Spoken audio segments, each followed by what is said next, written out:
Podcast Talk. Learn English naturally. English in daily life. Hello, everyone, and welcome to English Podcast Hub. I'm John. And I'm Daniela. Welcome to today's episode, which is going to be incredibly practical for all of our listeners.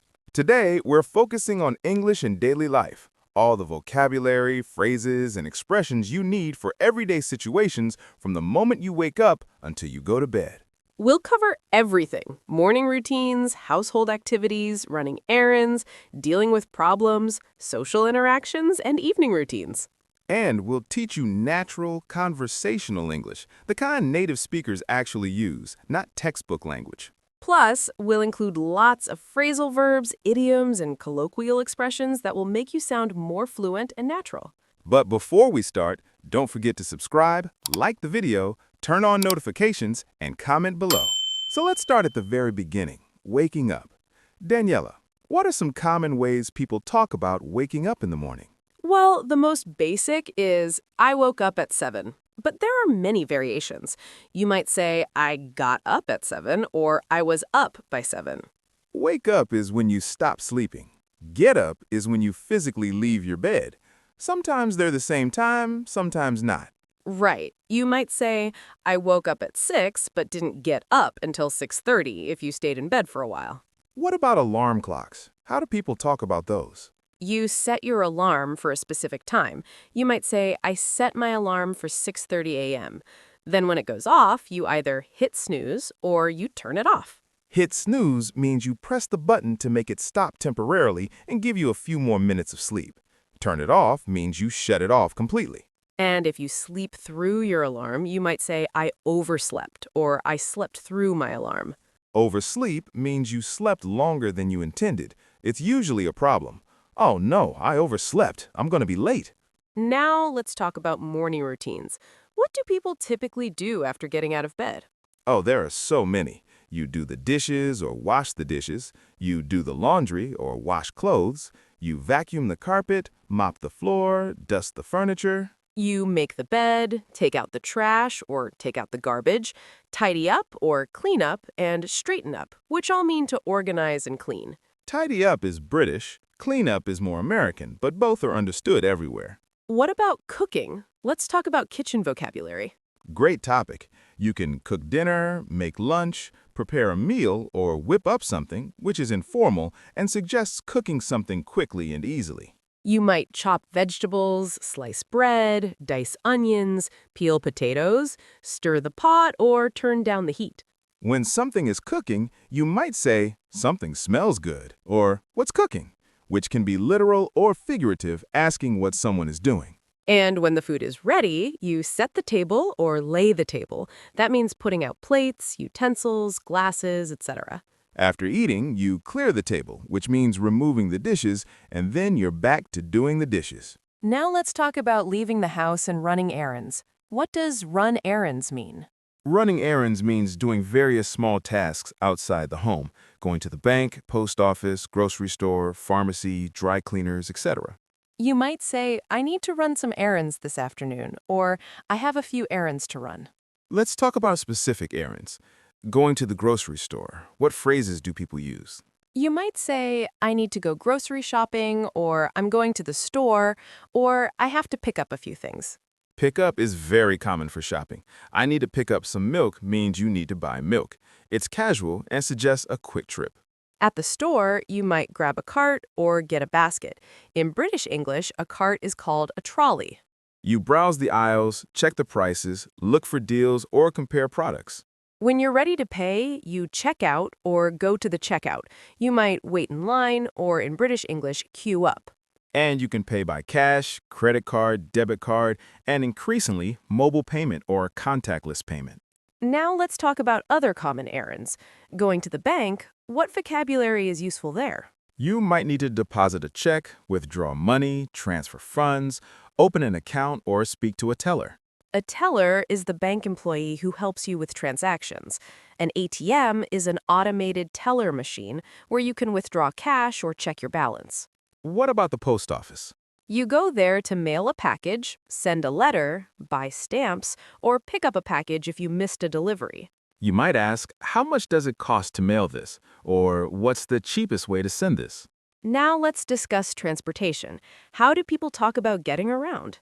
If you drive, you might say, I drove to work. I took the car. Or I'm driving today. You fill up a tank or get gas when you need fuel. My car is running low on gas means you're almost empty. If you use public transportation, you might take the bus, catch the train, ride the subway, or in British English, take the tube. You wait for the bus, miss the bus if you arrive too late, or catch the bus if you arrive just in time. If you walk, you might say, I walked to the store, or I went on foot. If you ride a bicycle, you bike or cycle. Now let's talk about social interactions and small talk. What are common greetings throughout the day? In the morning, you might say good morning, or more casually, morning. During the day, good afternoon, or just hi or hello. How are you is very common, and the standard response is, good thanks, how are you? Or fine thanks, and you? But native speakers often use variations like, how's it going? What's up? How are you doing? How have you been? The responses can be, not bad, pretty good, can't complain, same old, or living the dream, which is often sarcastic. Same old means nothing new, everything is routine. It's pronounced almost like same old, runs together. When you see someone unexpectedly, you might say, what a surprise, or fancy seeing you here, or small world. Small world is an idiom meaning it's surprising to run into someone unexpectedly, as if the world is smaller than we think. Now let's talk about making plans and invitations. How do people invite others to do things? You might say, do you want to grab coffee? Or would you like to get lunch sometime? Or are you free this weekend? Grab is very common for casual plans. Let's grab dinner. Want to grab a drink? It suggests something informal and quick. If you're accepting an invitation, you might say, sure, that sounds great. Or I'd love to. Or count me in. If you're declining, you should be polite. I'd love to, but I can't. Or I wish I could, but I have plans. Or maybe another time? Rain check is a useful idiom. Can I take a rain check? Means you can't accept now, but would like to do it another time. Now let's discuss problems and complaints. How do people talk about things going wrong? There are so many expressions. Something came up means an unexpected problem or obligation arose. My car broke down means it stopped working. I'm running late means you're going to arrive later than planned. I got stuck in traffic is a common excuse. The internet is down means it's not working. My phone died means the battery is dead. I lost my keys is self-explanatory. When complaining about something, you might say, this is frustrating, or what a hassle, or this is such a pain. Pain in this context means an annoyance, not physical pain. Dealing with customer service is such a pain, means it's annoying. You might also say, this is driving me crazy, or this is getting on my nerves. Both mean something is really bothering you. Now let's talk about work from home language, since this is so common now. What phrases do people use? You might log in or log on to your computer. You join a meeting or hop on a call. Hop on is casual for joining quickly. Can you hop on a call at 2? Means, can you be available for a catch-all at 2? You might be on mute during a video call, or you might say, can everyone mute themselves? Or you're on mute if someone is trying to talk but forgot to unmute. Can you share your screen is very common. I'll send you the link means I'll send you the URL for the meeting. When you finish work, you might say, I'm logging off, or I'm calling it a day, or I'm clocking out. Call it a day means you're done working for today. It's an idiom that can be used in many contexts, not just work. Now let's discuss afternoon and evening activities. What do people do after work? Many people unwind or relax after work. You might change into comfortable clothes or change out of work clothes. You might watch TV, stream a show, browse social media, read a book, or listen to music. Binge watch is a modern term meaning to watch many episodes of a TV show in one sitting. I binge watched the entire season last weekend. People might work out or exercise or go to the gym. You might go for a run, do yoga, or take a walk. Take a walk is very common. I took a walk around the neighborhood, or let's take a walk after dinner. What about hobbies and leisure activities? People might practice an instrument, work on a project, do crafts, garden, play video games, or catch up with friends. Catch up means to talk and share what's been happening in your lives. Let's catch up over coffee means let's meet and talk. You might meet up with friends, hang out, or get together. These all mean spending time with people socially.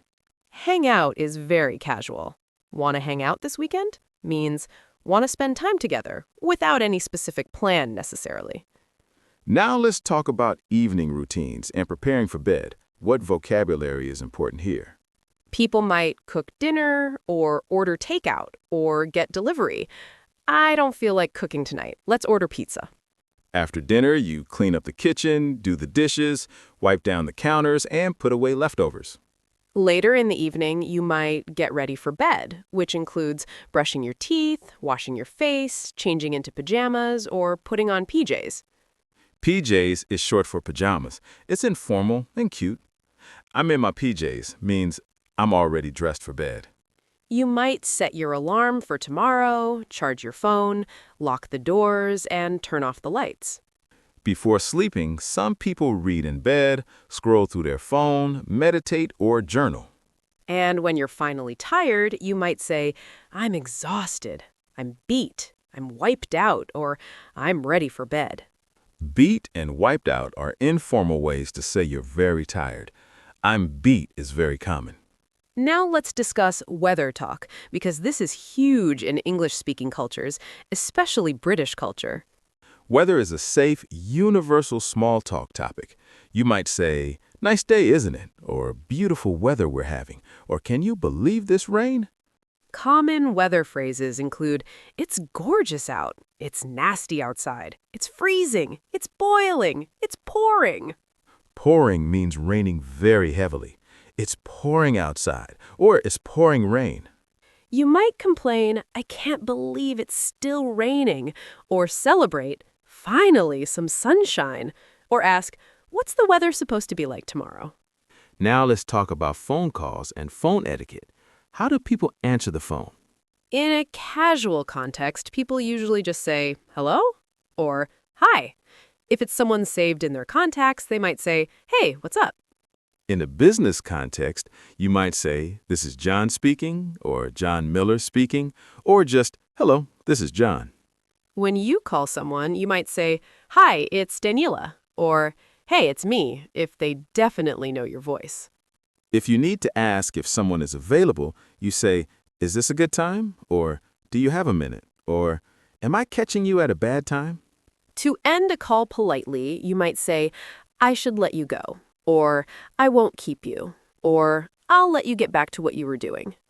And common endings are talk to you later, speak to you soon, take care, or just bye. Now let's discuss texting and messaging language, which has its own conventions.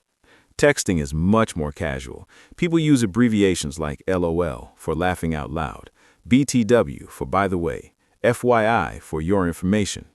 You might see OMW for on my way, BRB for be right back, TTYL for talk to you later, NVM for never mind. Grammar rules are relaxed in texting. People often skip capitalization, use fragments instead of complete sentences, and use lots of emojis. K or OK is common for acknowledging something. Sounds good is very common. Perfect shows enthusiasm. Now let's talk about expressions of time. How do people talk about different times of day? First thing in the morning means very early, as soon as you wake up. I'll do it first thing in the morning. Mid-morning is around 10-11 a.m. Midday or noon is 12 p.m. Afternoon is roughly 12 to 5 p.m. Evening starts around 5 to 6 p.m. Late afternoon might be 4 to 6 p.m. Early evening is 6 to 8 p.m. Night or nighttime is after dark, and late at night is maybe 11 p.m. onward. You might say, I'll call you this afternoon, or let's meet tomorrow morning, or I stay up late at night. Now let's discuss talking about routines and habits. What language is useful here? You can use usually, normally, typically, generally, or often to describe regular habits. I usually wake up at 7, or I normally go to the gym on Tuesdays, or I typically have coffee in the morning. Every day or daily, every week or weekly, every month or monthly describe frequency.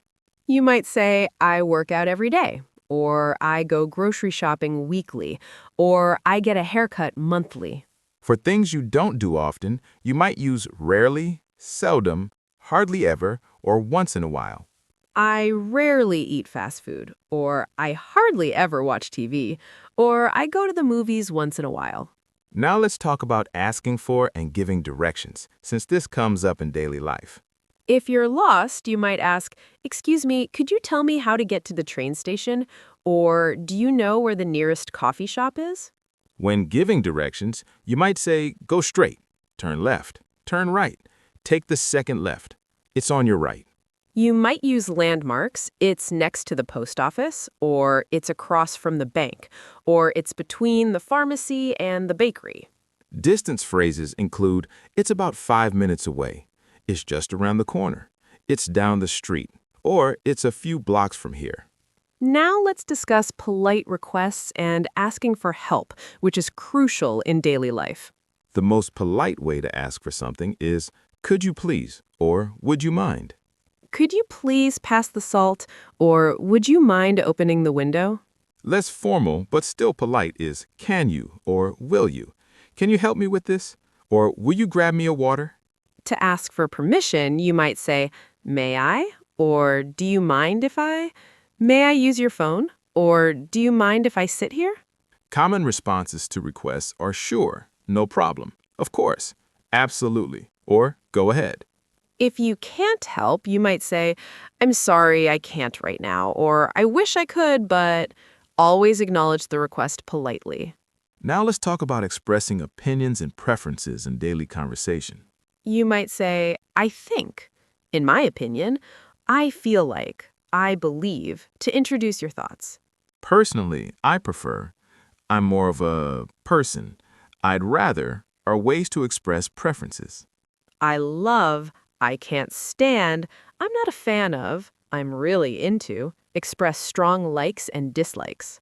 I can't stand means you really dislike something. I can't stand waiting in lines means you hate it. Now let's discuss common phrasal verbs used in daily life because these are everywhere in natural English. Absolutely. Wake up, get dressed, come over, go out, hang out, pick up, drop off, run into. Run into means to meet someone unexpectedly. I ran into my old teacher at the store. Come over means to visit someone's home. Do you want to come over for dinner? Drop off means to deliver or leave something. I'll drop off the package tomorrow. Or, can you drop me off at work? Look forward to is very common. I'm looking forward to the weekend. Or I look forward to seeing you. Figure out means to solve or understand. I can't figure out how this works. Or, I figured out the problem. Now, as we wrap up, let's create a day in the life narrative using all this vocabulary. I'll start. Great idea. So I woke up at 7 this morning when my alarm went off. I hit snooze once, but then I got up and jumped in the shower. After getting dressed, I made some coffee and grabbed a quick breakfast, just toast and fruit. I checked my phone while eating and saw a text from a friend asking if I wanted to grab lunch later.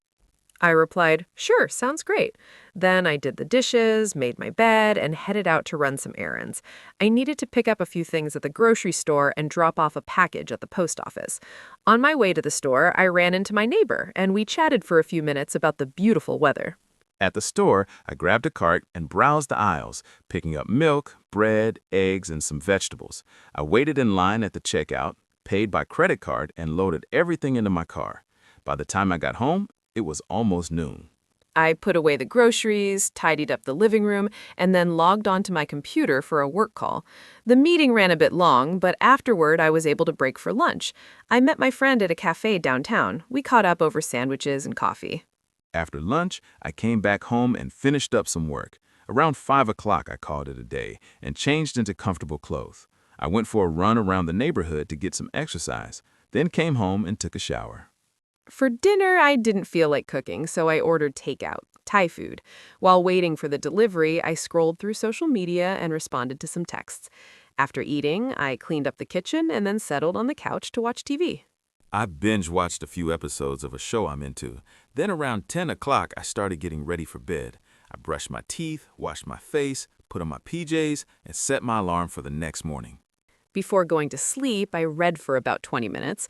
By 11, I was exhausted, so I turned off the lights and went to sleep. That's a pretty typical day for me. Perfect. Did you hear all that vocabulary and context, everyone? That's how these phrases and expressions are naturally used in everyday conversation. Exactly. The key is to start incorporating these into your own speech, bit by bit.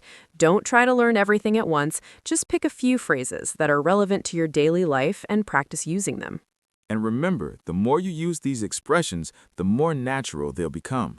Before you know it, you'll be speaking English fluently in all your daily activities. Thank you all so much for joining us on English Podcast Hub. We hope this episode has given you tons of practical vocabulary and phrases for daily life. If you found this helpful, please subscribe, leave us a review, and share this episode with other English learners. And practice. Use these expressions in your daily routine. Talk to yourself in English as you go through your day. Until next time, keep learning, keep practicing, and keep using English in your daily life. See you next week.